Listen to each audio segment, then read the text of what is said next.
Қазақ халқының туыстық атауы. 4-ші сабақ.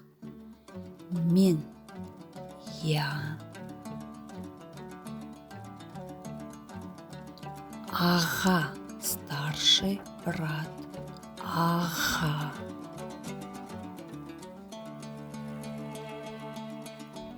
Тәте или әпке, апа, старшая сестра.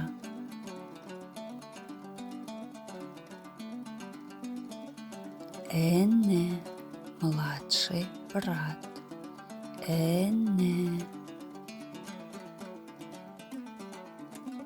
Қарындас, старший брат, так называют младшую сестру.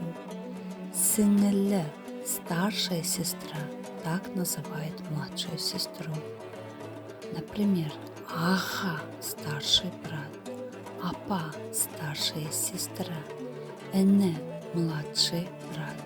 Қарындас, младшая сестра для мальчиков.